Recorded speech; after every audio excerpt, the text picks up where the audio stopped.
The melody of the organ spread throughout the hall. Everything seemed to be perfect, as befitted a duke's wedding. Edith Reigelhoff's voice was heard. Technically, this wedding was supposed to be perfect for the ducal Duchal family. Edith stood in the middle of the hall and thought there was no point in worrying. Disdain, hatred, disrespect, or lust is evident in the eyes of the guests. Even if you turn a blind eye to the situation, being at this wedding was not enjoyable for anyone. The priest said that everything in this world praises and brings glory today in the arms of the Creator. Edith felt very sorry for the priest who tried and failed to read out. To achieve happiness and comfort in the home, he continued. But at this moment of singular, but none of these words will come true. The man who despises her so much that he wants to strangle her will become her husband today. At the end, the priest said, "Let's bless the beautiful couple." Misfortune continues to haunt her as it has in the past. The girl was going up to her home in her very first life, and on the steps her brother accosted her. He said, "Hey, give me all the money she has." But only she said, "Huh? Brother, don't tell me he's taken up gambling again." The guy didn't like that. He shouted, "She's talking a hell of a lot. Who does she think has been supporting her all this time?" The girl yelled, "When was that? Tell her when." All this squabbling continued in the stairwell. She had already stepped on the last step and screamed, "Does he even plan to pay them back? He realizes how much money he's already borrowed from her." Suddenly her brother said, "Stupid fool," and pushed her. The girl flew down the stairs. That's right. It was a staircase beginning after such a miserable end was rebirth. When her eyes closed in that life, in this one, when she opened her eyes, she said, "What the hell?" Running over to the mirror, she started groping her face, and she realized it was her, but unclear where. No way, she was shocked. It's just a cliched web novel plot. A maid entered the room, said, "Lady Edith, you haven't forgotten, have you? What day is today?" The girl thought if she called her Edith. All last night she'd been reading the novel Letting Go of Obsession. The girl is bright, pure, and beautiful, like the goddess of spring, the illegitimate daughter of Baron Eliza Sinclair. Her childhood was miserable as her background was a cause for bullying from her family. It seems that both the Duchess of Mine had their eyes on the girl and took her into their home. And there she met them, a competition in which they were on equal footing, where there was no room for concessions, all to win Eliza's heart. That's the obsession the title refers to. In this story, Edith Reigelhoff was a conventional, greedy, not naive villain blinded by love and gripped by envy. Constantly stalking and trying to ruin Eliza's life, the villainess continued her flowery ways so easily. Blinded by jealousy, she did everything in her power to kill Eliza. Even her thoughts were like that. Edith thought she had grown up a spoiled noblewoman who never worried about money. But now it's Edith who's not the villain. This is our heroine. The maid said she had finished doing her hair. Edith took another look at herself in the mirror and realized that she could change all that. The girl replied, "Thank you, maid." She was told that the master was waiting for her. Edith ran as fast as she could, but the passing maid beside her thought, "Thank you." This is the first time she has heard the word thank you from Mistress Edith. As she ran down the corridor, she thought that now all she needed to do was correct the mistakes. Edith did so because she remembered the original well, so there shouldn't be a problem. This is marvelous, Edith thought, if she succeeded to get the love of a family and pay nothing in return. Running to her room, she shouted, "Father, good morning." But it didn't take her long before her hopes were dashed to pieces. A man standing in the study with a glass of wine said, "Isn't it already too late for morning?" He said, "What's taking so long? Why is she fiddling around like that? Close the doors quickly and come in." At this point, Edith was a little dizzy, in the sense that she felt a little dizzy. It was all because the 13th Edith Reigelhoff. Identity check completed. Memory synchronization restored. Walking into the room, the girl fell to the floor and started saying, "Father, please, she will never make this mistake again. She was wrong. Just this one time. Please forgive her. The girl asked me to forgive her this time. Please."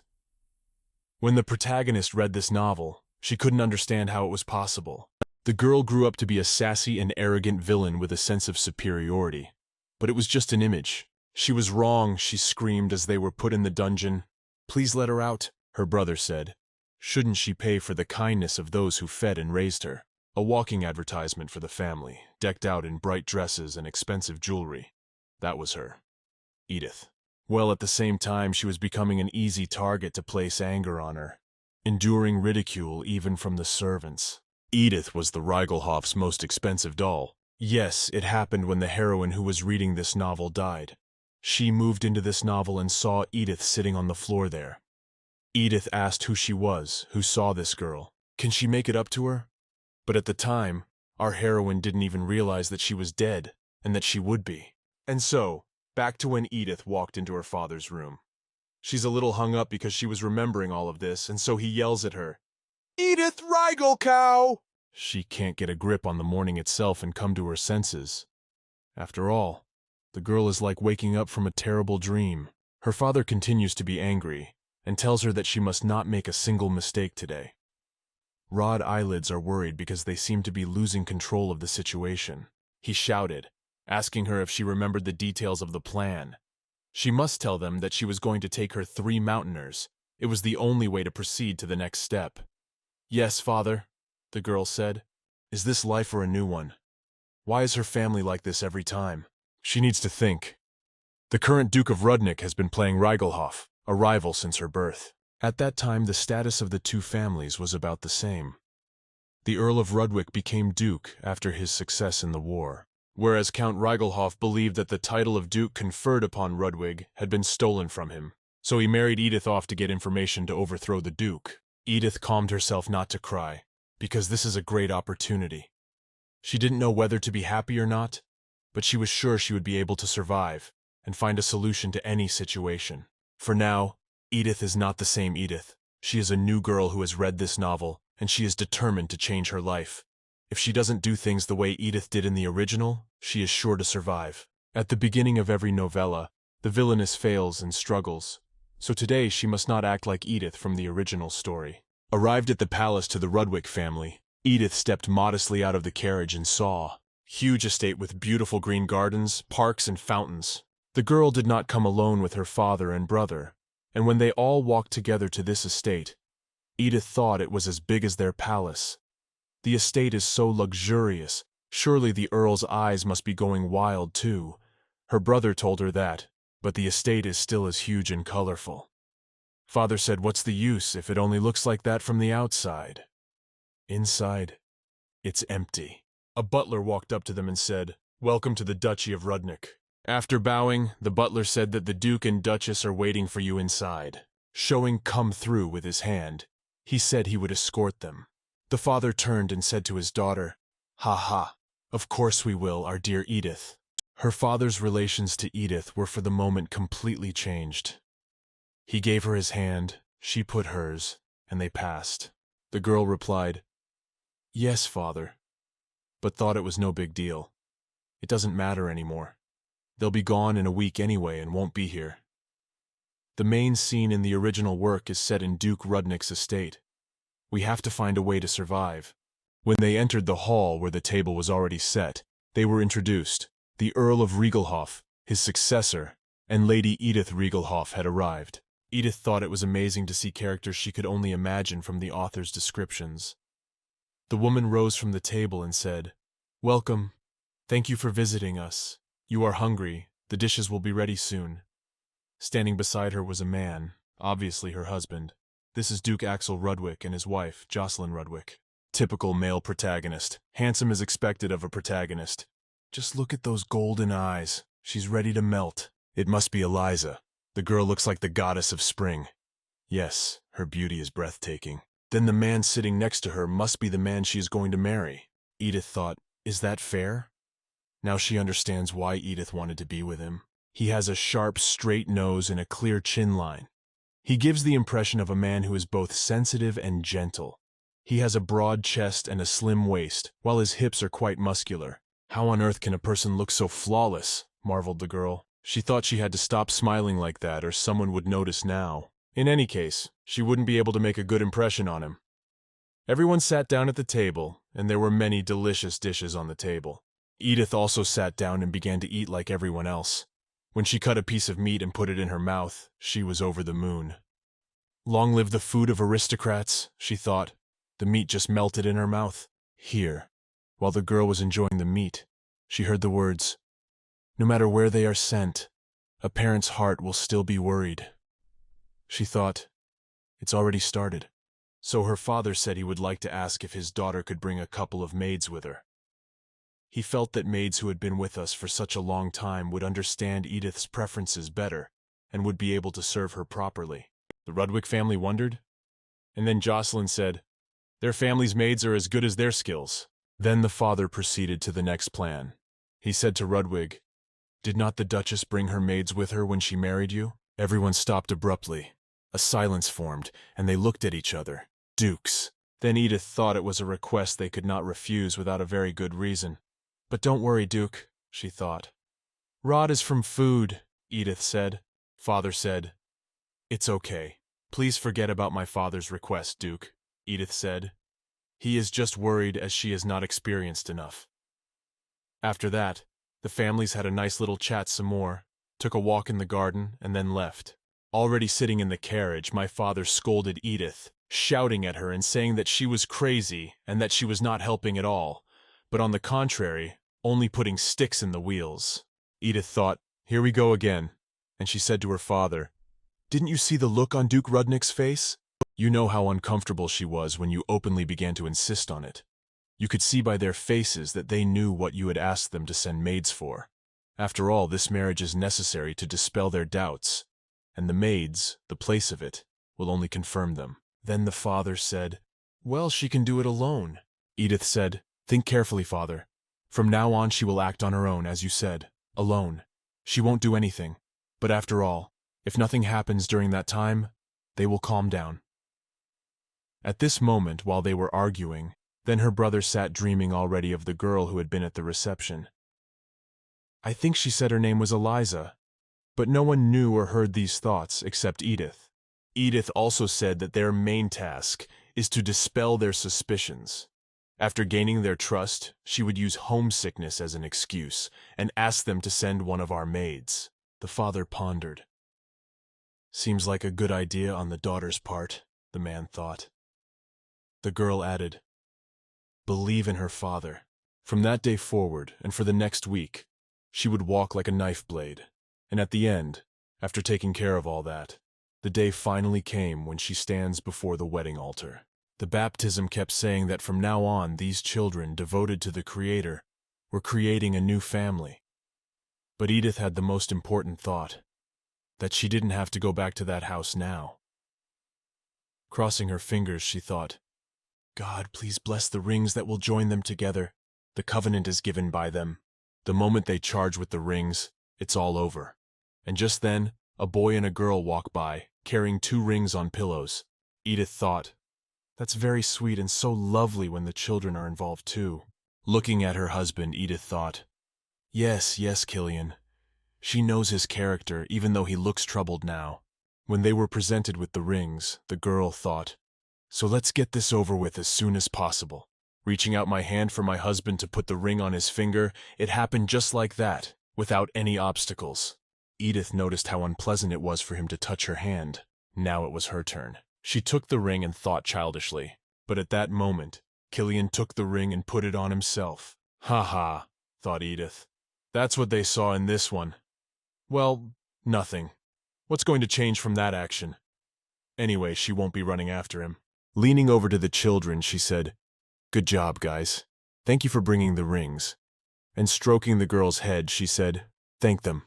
Several times Killian tried to look at Edith, but she didn't look in his direction once. From now on, she will not live in fear that her father or brother will hit her.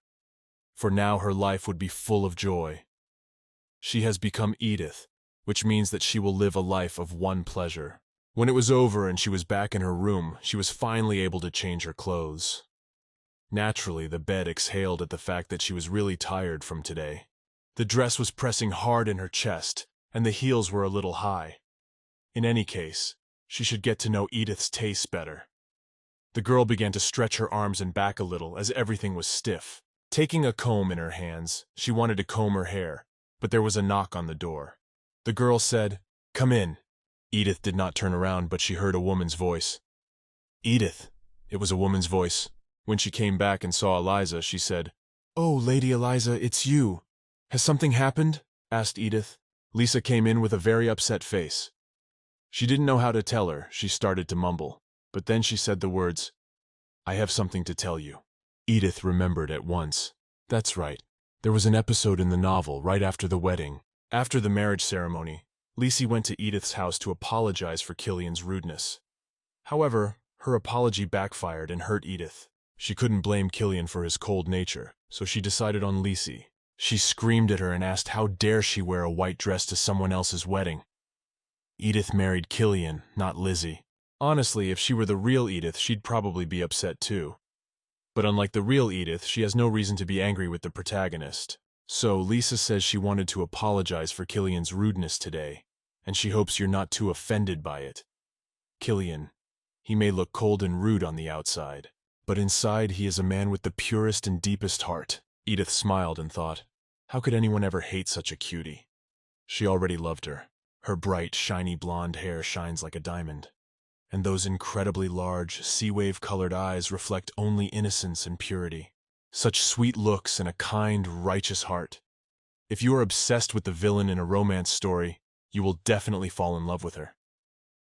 With a sincere smile, Edith replied that don't worry, Lady Liz. She understands everything. If it seems to you that she is not happy with a marriage based on mutual consent of both families, she is not. They are going to resent the man who became her husband.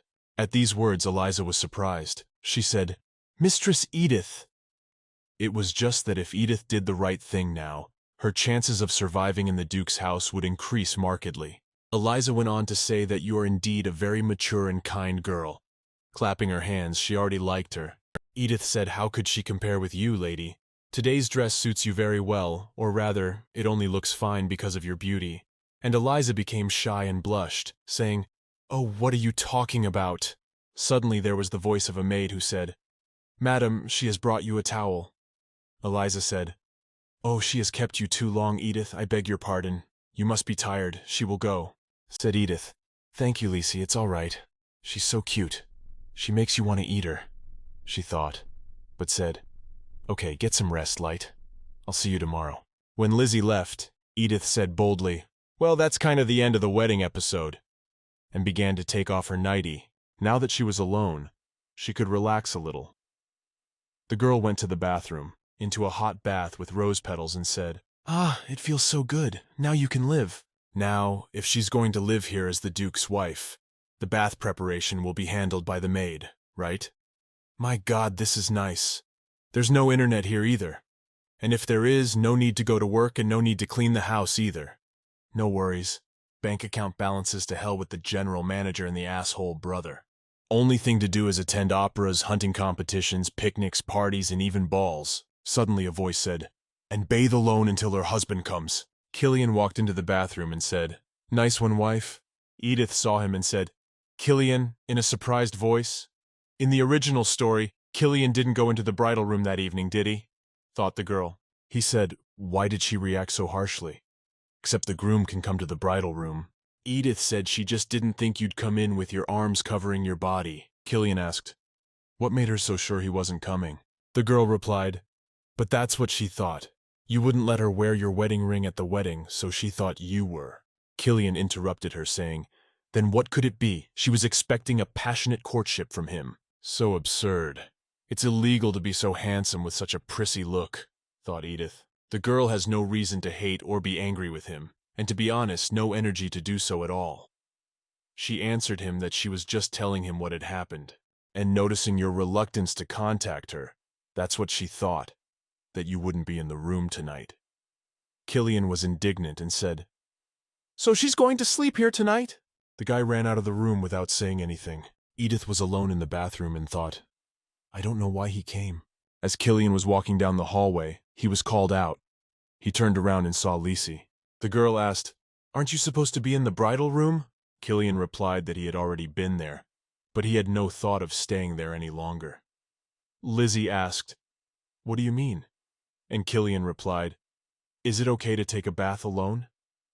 Lizzy said, Asya, but obviously... Killian interrupted her, telling her, Lizzy, that's a real problem, because you only think good things about everyone. Stroking the girl's head, said the guy, "Don't you know what kind of person this Count Regelhoff is? You need to think more carefully about whether this man is serious, sarcastic, or merely mocking in his aristocratic manner." The girl replied, "But Lady Edith, so she is." Killian asked, What did that girl manage to say to her?" Lizzy replied that Lady Edith had complimented her dress earlier. She was pleased, and rejoiced at the words without noticing it. Killian said she decided to cowardly mock her when she herself was wearing the hell out of it. Lizzy said, "Don't you think she might be upset to hear you say that?" To which Killian replied, "Upset? Ha! Think of the dress she was wearing. Wasn't it because she couldn't bear it? The thought that your dress was better? Wasn't her dress too extravagant and vulgar?" Lisa shouted, "You are too rude to your wife, Killian. How could you even say such a thing?" Killian said, "What, you're cruel, Liz. Is that all you had to say to him?" Killian asked. The guy said, "Liz, you of all people should have realized how he was feeling right now." Just then a voice came out. "Killian here too? It's late at night. What are you two doing here?" "Ah, Cliff," said Lizzy, seeing her other brother. The next morning Edith woke up and thought, "Wow. After all of yesterday's misery, she woke up so early. Today." The girl thought it was called the stamina of a 22-year-old. No, the stamina of a healthy person. Never in her life had she felt as good as she did today. "Okay," she said. "She has a healthy body, so it's best to think positive. If her plan works, she can easily live as a nice daughter-in-law." Although Killian is a secondary male character, he still targets the main character just as much. So, what about her father-in-law and mother-in-law? The Duke and Duchess of Rudwick, who greeted Lizzy warmly, could also open their heart to her. The first meeting, of course, did not go well. "Good. We must give them a proper welcome," thought Edith, and began to get ready for breakfast. Isn't one fix for surviving after moving into a romance with a possessed villain the favor of important secondary characters? Truth be told, if she plans to survive in this family, the opinion of the Duke and Duchess of Rudwick will be far more important than Killian's. Edith imagined how she would live quietly and peacefully, enjoying all the delights of a luxurious life. That was her ultimate goal, and to do that, she absolutely needs to gain the trust of the Rudvick's cheetah. No mother-in-law would hate a daughter-in-law coming to greet her the morning after her wedding day, or is that too much? Wow! And this is the special bell I've read so much about in novels. Fascinating, thought Edith, seeing the bell with the string. Yes, with the help of the maids, it won't be hard to get up a real daughter-in-law. Edith rang the bell and a maid came to her and said, "Lady, you called for her." Edith said, "Yes, she needs help washing and getting her outfit ready." Edith heard the word lady and thought that no matter how many times she heard that address, she still couldn't get used to it. The maid said, "Yes, she'll get everything ready." Edith asked, "Excuse me, of course, but what's your name?" The girl said, "Her name is Anna, milady." "Right, Anna." And so the clothes she had prepared, all of them so revealing and screaming. It would be crazy to show up like that. Greet them like, "Good morning, father and mother," and neckline all the way down to her belly. Yeah, they wouldn't even know where to put their eyes. Then Edith said, "Anna, find a dress that naturally covers your breasts, and get rid of all the vulgar and garish jewelry, will you?" The girl replied, "Yes, milady." Edith thought that though she was not so risque with her, still she did not object to her anything, and simply walked away. That maid is rather odd, she thought. Edith looked at all of her outfits, and thought that the rest of the outfits would have to be worked on a bit. Taking one dress in her hands, she said, "Especially with these. They are very revealing." Then suddenly she remembered, yesterday is supposed to be their wedding night, come to think of it. Should she have left any marks on the bed? And then she thought, and fuck it. If she did that, Killian would go ballistic. In the original story, Killian was introduced to us as a man that dedicated his body and soul to Liz. Handsome, yeah, and he's never been with a girl before. That's nice. But to evoke sympathy for this character in this way is a bit much. Then why did he come over last night? Did he want to spend the night with her? Whatever it was, she still enjoyed seeing his handsome face twice. Oh, that heart of hers. When the maid finished her hair, she said, "All done, lady." But Edith was so thoughtful that she did not hear. And then the maid said again, "My lady," and Edith replied, "Oh yes, she has styled your hair and prepared your outfit for you, which is all ready, thank you." The girl wondered. She must be out of her mind. Choi Suna. She had promised herself that she wouldn't covet another man. He wouldn't be hers anyway. When Edith was ready, with her hair done and a very modest dress, she came to greet Your Excellency, the Duke and Duchess. Bowing, she said, "I hope you slept well." The Duchess replied that you must be tired. She was worried yesterday that you might be too nervous about greeting her early. Edith replied that she had slept well. "Well, thank you." The girl saw a cup of tea on the table, and she thought they had already prepared it for Edith. She thought they were already aware that Killian had not slept in their marriage bed tonight. Then the Duke said, "All right, go. They realize that your father raised you as a precious daughter." At this point, Edith picked up a cup of tea and took a sip, listening intently to the Duke. He continued by saying, "But he is curious to know if you know at least some of the duties of a mistress of an aristocratic house." So Edith began to reminisce. It's good that she has the memories of Edith's past. She began to reply, "She knows how to manage cash flow and organize documents." Edith said, "Of course, there's probably a system of her own in the ducal house, so if you train her a little, she'll take over as soon as possible." The Duke replied, "Of course." The Duke said, "It must have been something the Count taught you?" Edith became nervous, but she realized that she knew they were not at all favorable to her. But now it seemed to her that he had just asked just to see if she was here to steal internal documents. Putting her cup of tea on the table, Edith said, "If she doesn't deserve your trust, please teach her something else. She'll gladly do her best to make herself useful." The Duke coughed for propriety, and the Duchess kicked him in the side with her elbow. Then the Duchess said, "It is good that the Count has brought you up so well. Then could you help her with her work in a week's time? If you need anything before then, you can safely say so now." Edith said, "Thank you. Then could you give her a man to introduce her to the Duke's work?" The Duchess said, If it has to do with Killian." Then Edith thought, wanting to know what kind of man he was, who hadn't even spent his first wedding night with her. The Duchess replied, "Well, all right. You will be provided with that man." Then Edith rose and said, "I'm in a hurry." She excused herself, bowing to everyone. She thought she was going to die of excitement. At that moment, a guy came into the room and asked, "Are you okay?" Then Edith replied, "Yes, I'm sorry. I thought I was a little nervous because the girl was still all bowed up." When she stood up, she saw the guy and said, "And you're Baron Renan Filch, right?" She went on to say, "Nice to meet you. Hope you take care of her," and smiled. The Duchess's aide, Baron Renan Filch, whom she has assigned to give her a tour of the mansion. He, as a vassal of the ducal residence, is in charge of the paperwork. Characters who aren't mentioned at all in the original story, like Anna, introduced as a maid, make her nervous because of the lack of information about them. Baron asked, "I hope you didn't encounter any problems during the move?" Because of that, sometimes she feels like this place is not just a story written in a book, but real life. The Baron said he had a lot of work to do today, so he didn't have much time to show you everything. Edith said, "Yeah, well, let's kind of hurry up then."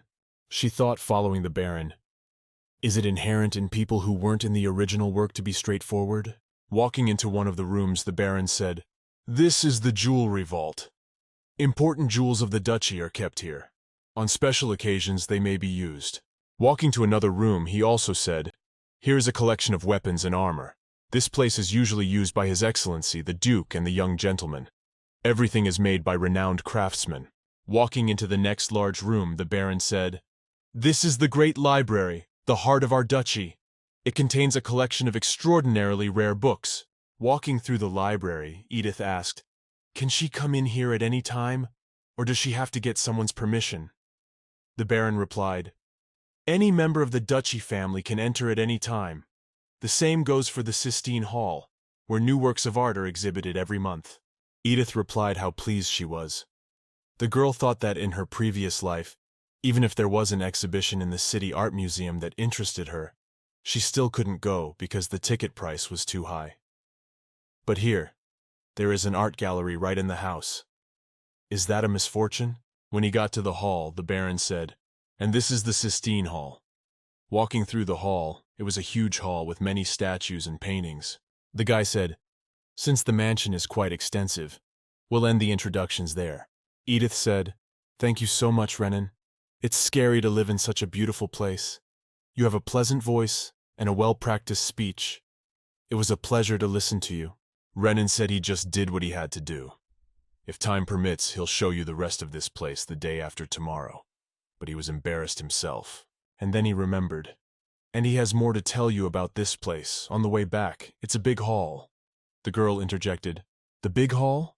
Renan replied, "Yes, it is excellent for tea parties. It is often used when guests visit the ducal residence. His Excellency the Duke also likes to spend time here talking." At that moment everyone was gathered. Elise, Killian, and Cliff. The three of them were just sitting around, drinking tea and cookies and chatting. Renan, upon seeing the gentleman, said, "Mr. Killian." At that moment Edith just smiled. What else could she say? The Baron. This too was embarrassing. He asked, "Why is it on a day like today?" But then he stopped talking abruptly. Edith understood. She understood. Yes, a new husband having tea with another woman in the morning. It's quite expected to worry about that. Edith stood up, remembering what that Edith in the novel had done when she saw this. She doesn't care about that, though. She's just going to enjoy the comforts of the Rudwick family and not make a scene. As she left, the girl said, as she had said, "It really is very beautiful here." It was still early spring, but she was sure the garden would soon be even more beautiful, and she laughed. Renan replied, "Yes, you're right." The guy noticed that she was a little worried, but pretended not to see it so as not to embarrass the girl. Edith said she thought she would come here more often in the future. "Well then, let's go. Now to us. You said you were very busy." The Baron replied, "Yes, mistress," and they left. Afterward, Renan came to the Duke's office, who questioned him about how it had gone. Renan replied that the lady had followed all his instructions and directions. She understood the structure of the mansion surprisingly quickly, and she especially liked the Sistine Hall, with the works of art. The Duke asked if anything strange had happened in the meantime. Renan replied that it was actually nothing contrary to the rumors. She behaved in a very dignified manner. Oh, if it can be considered unusual, on the way back in the hallway after the tour, Lady Edith witnessed the young gentleman drinking tea with Miss Liz. The Earl asked, "What? He told you to behave decently to him, but to see your husband flirting with another woman the morning after the wedding." To prevent Count Reigelhoff from siding with Prince Langston, he had made it clear to him that he had to stick to the contract until the end of the year. "Is the marriage only on paper?" Killian asked then, and he said he was okay with it. Just for that and not to force him to do anything else. "Who knew?" said the Duke. But Renan answered that, however, the lady, to the lady's surprise, it did not at all agitate her. Hertz wondered how that was. The guy said he didn't know what she was thinking, but she didn't get angry or deal with the situation. She just walked on, pretending she hadn't seen anything. The Duke wondered, "I wonder if Edith Reigelhoff is as strange." Anna set the table for Edith and said, "When you've finished eating, she'll put everything away." Edith replied, "Okay, thank you, Anna." The girl thought maybe it was because she was used to cooking and eating at home herself to save money. That's why she's not used to having everything done for her. Edith said, "Ah, Anna, you've been working since very early in the morning. She hasn't had lunch yet. She can go and eat. She'll call if she needs anything." She said, "Thank you, mistress," and walked away. Edith thought, "Oh, that must have looked suspicious. But there's nothing she can do about it. Everything seems to be stable with Ducal Cheetah, so she can catch her breath. All that's left is to mend her relationship with Lizzy. Lisa Sinclair is destined to be the protagonist of this novel, and all before she was brought into the Rudwick family, her life was not easy. Sinclair's brother and sister constantly terrorized Lizzy's illegitimate child. It was a miserable life filled with abuse. And then when Lisa was nearly hit by the hooves of the ducal carriage horse, she attracted the attention of Duchess Ludwig. The Duke and Duchess were enraged at the insulting and cruel treatment of the young and good-natured Lisa. In exchange for the huge sum of money the Duke lent to the Sinclair family, Rudwick took the girl with him. The Sinclair family hastily relinquished their parental rights and gave up the opportunity to be inbred with the duchy. They later regretted it very much. If you pay attention to the ending, there isn't a character in this world that doesn't become happy. But she is the exception. Edith's life was unhappy from beginning to end. In the company where she worked, she was often subjected to all sorts of abuses of power by senior employees. After work, she saw her boyfriend going to a motel with another woman and broke up with him in absentia. She was walking down the street. All I could think about once she got home was that she would read the web novel for as long as she wanted. All the way to the end. What did her brother do after he pushed her down the stairs and she died? Did Mom and Dad get sad? They must have cared more about their older brother than they did about her dead. And right now, she should be taking care of herself, not them. On the other side of the window sat Lisa. By the tree, she was reading a book. Edith thought, instead of thinking something unhappy, we should readjust and get over the disease of friendliness. Suddenly she heard, "Killian!" It was Killian who came up to Lisa and asked, "What book is Lizzy reading?" The girl replied, "This book is about the history of the imperial family. It's not like she didn't get a proper education in her time." Lisa said she didn't know how you felt about it. The guy said if she likes it, it's okay. He can help, so just let me know if you need anything. That's exactly the kind of storyline the second main male character has. Cliff in his place would say, "Don't worry about it, just have fun. He'll take care of everything, and all you have to do is watch him." According to romance novel cliches, Killian will never get around to Cliff in person. She likes Killian, but it would be awkward if she came out to say hello anyway. It's worth it just to stop eavesdropping. Edith grabbed the curtain and pulled it back as she heard it. "But Keel, why did you leave Edith and come alone?" "Killian, you can't ignore Edith all day." The boy replied, "Lizzy, you don't need to care so much about her." Edith stayed by the window to listen further, for it was about her. Killian said she was a hostage, just spending some time here. "I see," Edith said. At that moment, a teacup broke in the Sinclair house, or rather, it was hurled. Shouted the girl, "What kind of madness is this? He's lost his mind. Why the hell is he doing this?" To choose just her among hundreds of other women. It was Layla Sinclair, Earl Sinclair's youngest daughter, who cried out. A man's voice rang out. "What's wrong this time, player?" Layla turned around and said, "Don't you know? Edith Riegelhoff married Killian Rudwick." "Ah, that's it," said a fellow. "That guy was Damien Sinclair, the eldest son of Earl Sinclair." The girl is very angry. "Why, Edith? Why?" she cried out. But her brother answered her, "The Duke's sons choose women of uncertain inequality. It seems to be their hobby." Layla shouted, "Brother, do you think this is funny?" Her brother told her, "Well, why did you have to break the cup then?" Layla looked at her brother and realized he knew something. "Do you know something?" she asked her brother. "The couch," she said. "So what exactly do you know? Stop procrastinating, spit it all out and hurry up." Damien replied, "Sister, you're so restless." Taking the cup of tea in his hands, he took a sip. "First, let's think about what came before. For what reason and for what purpose they entered into this marriage. What benefit do both parties have? The groom in this case, his children. The first Earl of Riegelhoff is given the right to distribute the iron ore that is produced from the southern mines. In other words, because of this marriage, he has the raw materials to manufacture weapons. But here's the thing. Why do you think it's so important at this point?" Placing the cup on the table, her brother said. Layla asked, "Are you talking about guns? What about her? How would she know?" Damien said, "Oh, his sweet little sister. But maybe you do know about how political power is now divided. If you are in power, there is a confrontation between Archduke Langston, who longs to become emperor, and the imperial faction that supports the young emperor. That's right. In such a case, there is a great danger if you go through the cleaning party is able to create weapons. For example, Duke Ludwig of the imperial faction had to go to the trouble of Count Riegelhoff to prevent him from going over to the Archduke's side." Layla cried out, "What's so-and-so doing with all this information? You still haven't really explained why they needed this marriage. Stop bullying her!" Yes, everything will become clear to you now, his dear Layla. The fun is just beginning. Pop quiz question. Is Count Riegelhoff really on a short leash? One day he came to visit them for a cup of tea and overheard his father and Edith talking at random. The latter was shouting at her gibberish. "She can't even handle it well," he yelled at her and hit her. "She was wrong, father. She would never make such a mistake again," the girl begged. Her father told her, "Mark your words and don't you dare make any more mistakes."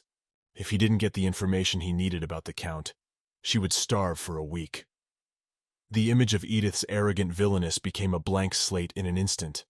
and then Damien realized everything. "No way!" Layla screamed.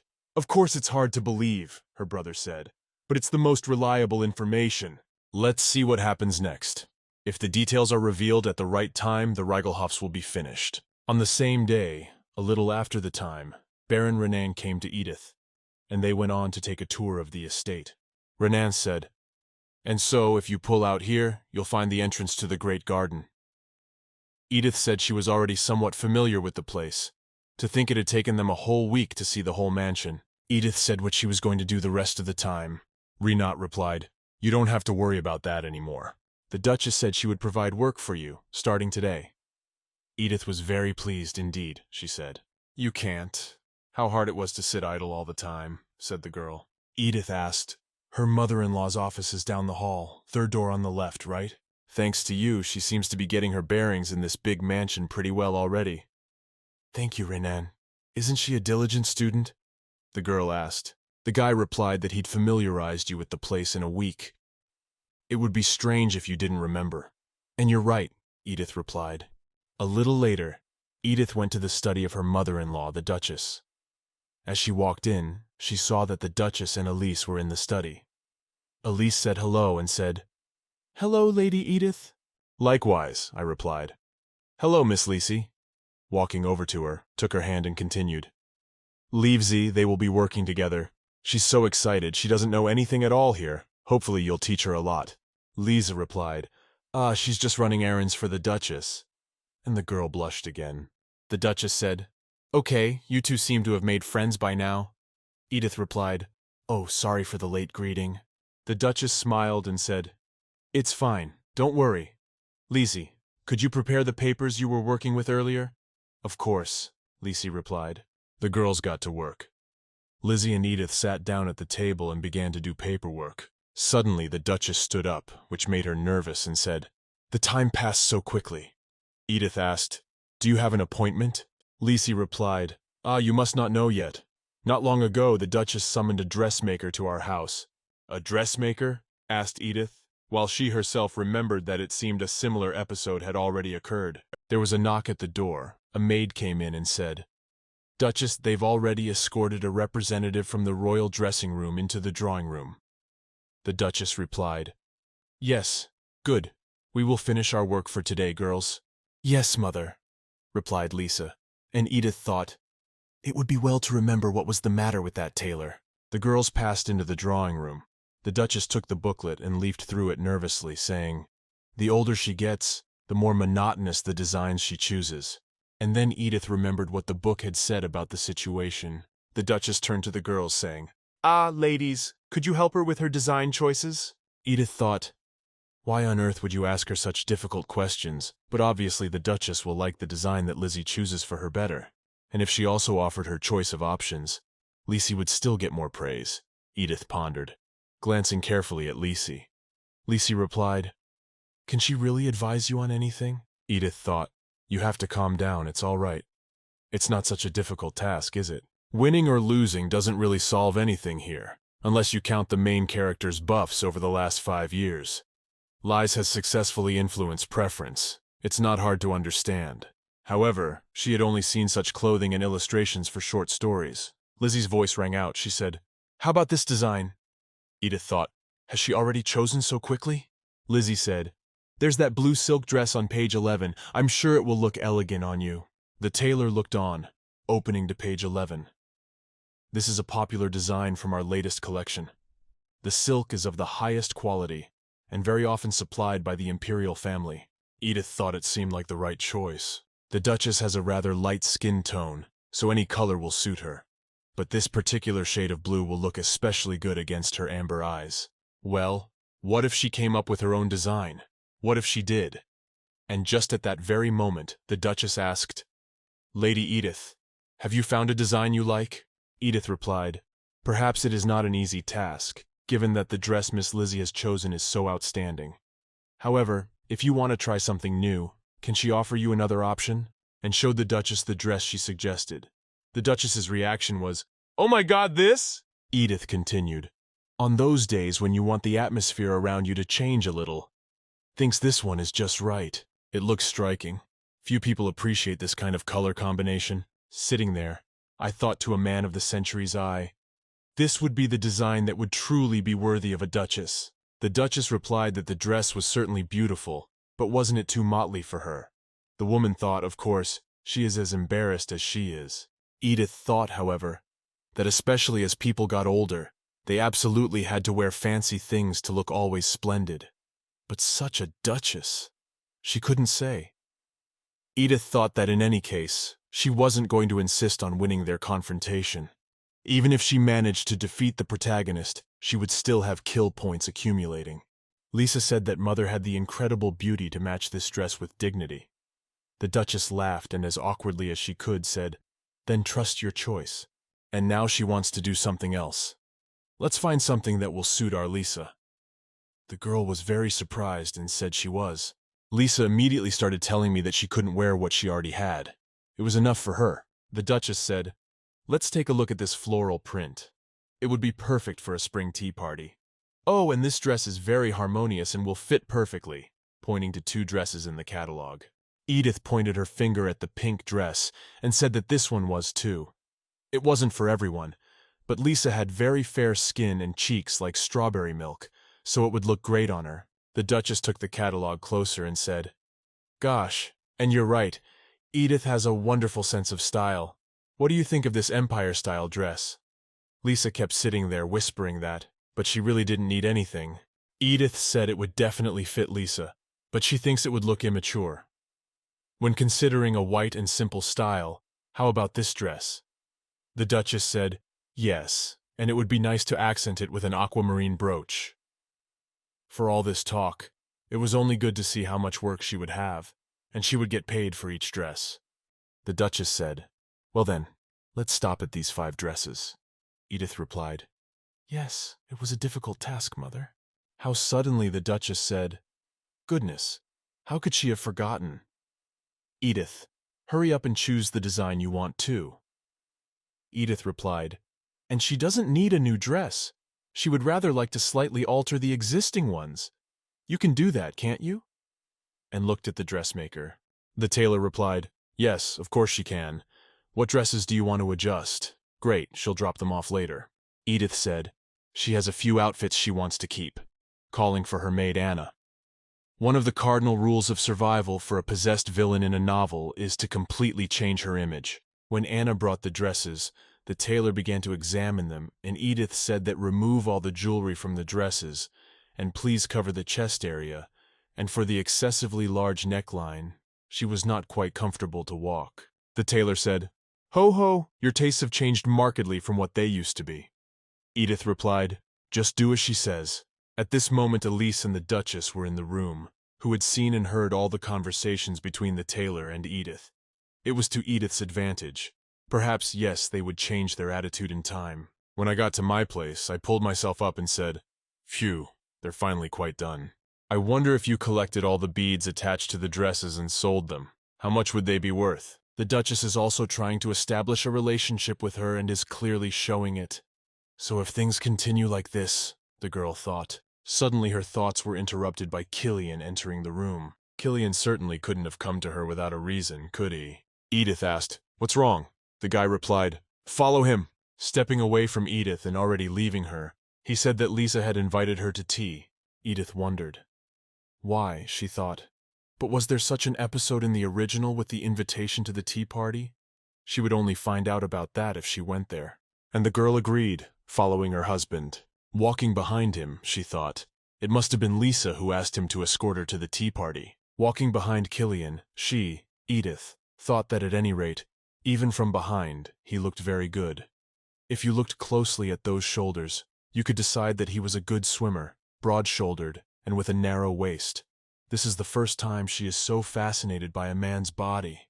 Amazing. But Lisa has nothing to worry about. She'll just admire him a little, and that's all. "Oh," said Edith. "I think she's been noticed." Then that she's looking at Killian. When she was walking, she bumped into him because she was staring.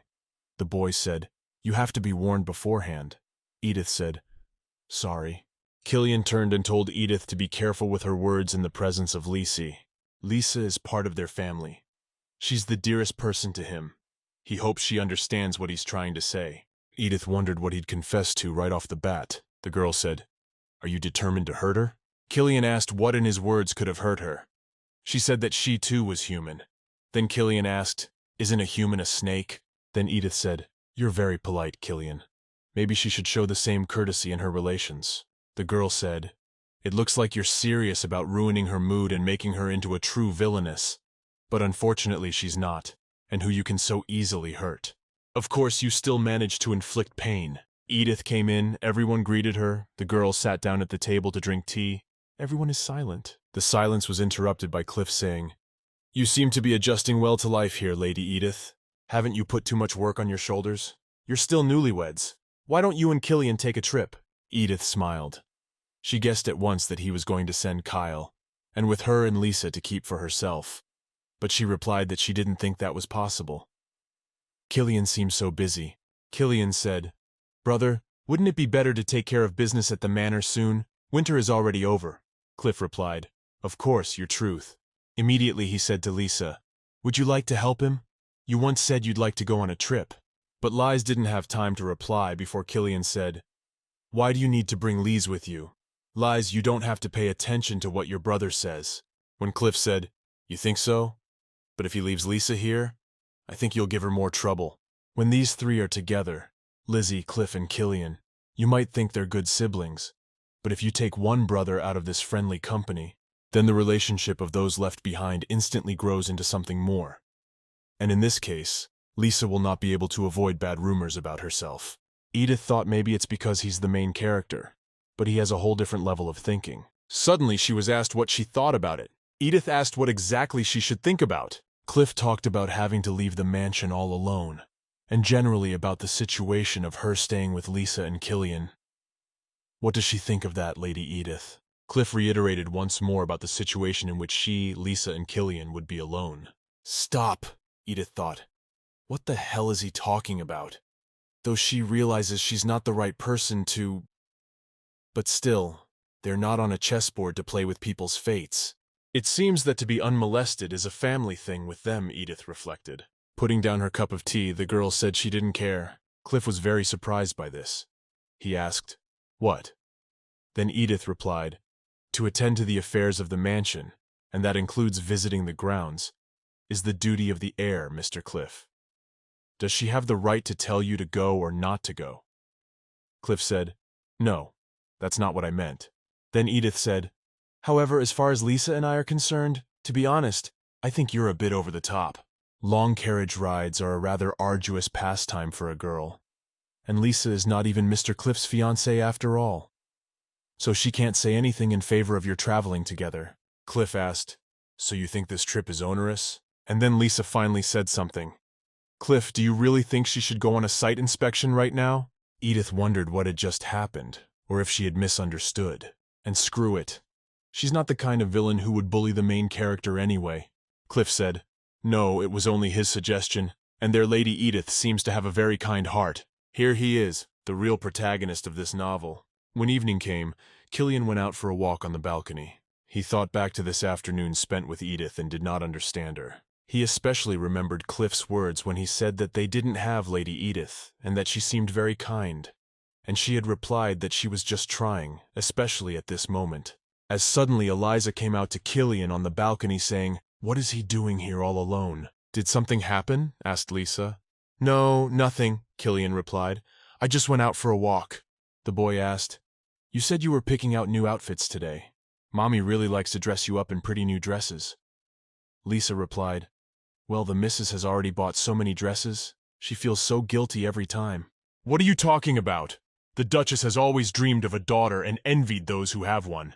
"Lisa, you've already done so much for them already, so they're very grateful." His father and he and his brother had been trained as knights, and there was nothing left for his mother to do. "Still," said Eliza, "if Edith had bought herself a new dress, she would have been happy, and so would I." "What did you say?" asked the boy. "Edith didn't choose a single dress for herself that day." "Yes," replied Eliza. "She wanted to adjust her old dresses, which she brought with her to the Duke's residence. And all this time she has only been helping her and her mother with the selection of new dresses." "Tweaking her old outfits?" marveled Killian. And this is the woman who never wore the same dress twice? The very same Edith. So how buying dresses for her is something unacceptable, whereas buying a dress for you and his mother is within the norm. He got it right, Killian shouted. Elise said that wasn't what she meant. So she's the one protesting so much against their family's choice of clothing designer. So that's the reason she wore such a vulgar dress to the wedding. And now suddenly she was dressed in modest outfits. And he couldn't understand why she didn't particularly annoy him today. All because this woman's body wasn't naked. It used to be disgusting to look at such a frivolous woman. Killian clutched his head. And Lisa said, "Do you still hate Lady Edith that much?" The guy said she's like a snake. She is quiet and peaceful now, but when everyone relaxes, she will bare her fangs and release her venom. The guy figured that sooner or later he'd have to find another clothing designer who could cater to her exquisite taste. He has no other choice. He must do it for the sake of preserving the dignity of the Rudwick family. The next morning, Anna, the maid, came to the mistress and told her that the perfume and rouge she had been using were almost out. She should call a merchant with cosmetics and perfumes. Edith turned and asked if they were almost out. Edith thought that, of course, cosmetics don't replenish themselves, so she would have to spend her own money to buy them.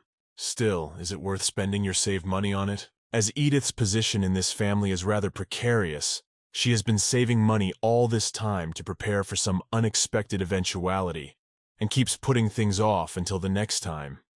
The other day she had already asked to remove the diamond jewelry from her dresses, but she hadn't had time to exchange it for money yet. However, since Edith is an aristocrat, she has to buy luxuries such as cosmetics and perfume. She has been saving and saving all her life, so she has no idea how to use them. To think before, she would never have imagined that it would be commonplace for her to use such luxuries. Now that she remembered painting, her lips blackened with lipstick while hiding in the restroom. It was getting uncomfortable, because she was afraid someone would find out about it. Well, now she's reborn, so she won't hesitate to enjoy what she likes. She'll start now and try all the luxury cosmetics. Edith said, "Good, Anna. Prepare a headdress for her." The maid said, "Yes, ma'am." So, a perfume salesman came to them. The guy was all, "This is the best and most fragrant rose petal perfume ever made." Ashley smelled the perfume on the stick, and the guy rolled his eyes. Many young ladies are on the hunt for these perfumes. Light and fresh, Rose Ashley allows you to enjoy a bright, herbaceous fragrance. In addition, wild raspberry and ambergris varieties have also been used in their making. The merchant said, "If you wish, he can create almost the same flavor for you. What do you think of that?" Edith replied, "If one were to make this perfume with the same fragrance, how much would it cost?" The merchant replied, "Well, one vial of that size will cost you about 900,000 senna." Edith had it written all over her face that this was insanely expensive for her. 900,000 won for a bottle of perfume. That's twice what she spent on food for a month in her past life, the girl thought. Then Anna asked, "What about other varieties of roses, so that I can make a little money that way?" Edith, "Perhaps there might be other perfumes a little cheaper?" The merchant replied, "The most commonly used variety is the Titania family of roses.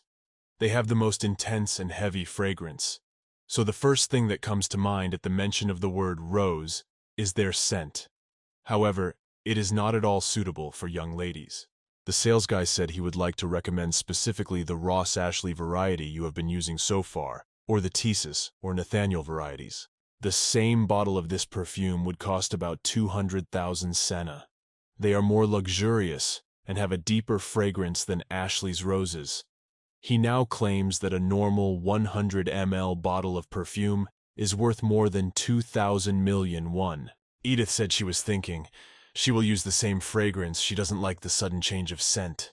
Maid Anna said, "Mistress, what do you think about mixing Nathaniel and Ashley's rose scents? The old perfume seems more comfortable to you. However, you already have the status of a married woman, and she thinks it would be nice to have a slightly deeper fragrance."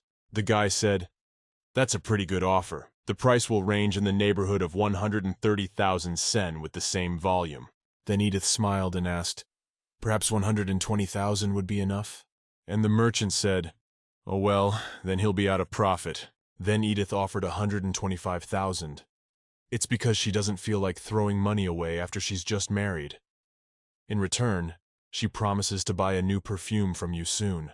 The merchant said, Oh well, you are a thrifty enough daughter-in-law, so he is unable to refuse you. Then he trusted you and sold for that price. Edith said, "Thank you," and was very happy. Walking home, she sighed and thought, what the hell are the prices in this world? Anna said, "Then she will have the cosmetics you recently purchased ready for you." The girl replied, "Yes, thank you." Anna grabbed her head. Just one perfume, blush, and one single brush cost her 1.5 million won. She feels that at this rate all her accumulated money will disappear. The girl is upset. She couldn't even buy what she wanted because her hands were shaking. She doesn't really know how to waste money so negligently, even if she has savings. She can't use them. Isn't she too desperate? All because in her past life, she cherished her small paycheck that she worked so hard to earn, and then was literally robbed by her brother. For her, spending money is like committing a sin. Yes, buying luxury goods takes a lot of time and money. However, there are still so many things she can enjoy in this life that money cannot buy. Edith just remembered and told Anna that she was going to the Sexton Hall for a while. Anna replied, "Yes, mistress." When Edith came to this hall, she was amazed. High ceilings, beautiful paintings, statues, and you can't get around it all in a day. It's like a real art museum joke. Yeah, what's the point of those expensive perfumes before real luxury anyway? Looking at the paintings, she saw that they all varied greatly in size and material. Oh my God, it's so true, it's like a photo. I wonder who painted it. Edith admired all these pictures. She has a feeling that this work is truly mesmerizing. Can she really admire such a work of art up close? Edith walked up to the painting, which was as high as the ceiling. She wondered how the painting could be so beautiful. The girl just sat on the floor and sat there, admiring all the luxuries in this room. There came a voice. It was Killian, appraising the artwork. Edith asked what you were doing here. The guy replied that he was at home. What's so strange about coming to admire art? Edith said, and you're at it again. Then Killian said, no, quite the opposite. It's the Reigelhoffs who are known for not being interested in art. So it's very surprising to him that she knows about this place. Edith wondered what he was displeased about again. She answered him everything, exactly as you said, and is feeling really depressed. How can just one work of art contain such a range of emotions? Looking at the painting, Edith described it as clearly showing the pain and cruelty of war. And one can see in the eyes of the god of war the desire to end such a hideous tragedy. But he doesn't seem happy about being praised by others. War is not something to be happy about, even if you come out of it victorious. Killian replied that the piece was written in memory of his late grandfather, who had led the empire to victory. Edith said, "Ah, so your grandfather was a war hero." The guy said, "Right. Didn't she know that?" Edith said, "Yeah, she didn't know." He said, "I never thought she was into art. Seriously, why is she here?" The girl, rising from the floor, said, "Well, as you get older, tastes change." Edith was about to leave, but Killian asked then who her favorite artist was. The girl said rather querulously, "To answer your question, she has only recently become interested in art, so she doesn't know any artists." The guy asked, "None at all?" Killian said, "What a shame." Edith replied, "Yes, as you are already well aware, Rigelhorians are not very interested in art."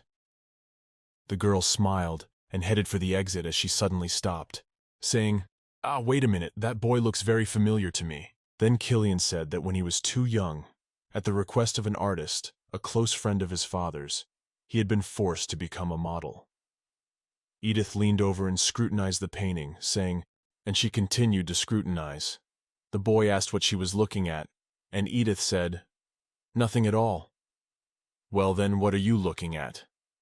Edith replied, "Nothing much, just nothing." Stepping away from the painting and moving on, the girl said, "It's just so small." The guy got nervous and started freaking out, saying, "What, it's just an artist's fantasy. They're a real model of his body." Edith walks ahead and says, "Yes, yes, of course." And Killian retorts, "Isn't it obvious? It can't be that the son of an aristocrat would expose his body to an artist." Edith retorted to him, "That's what she said."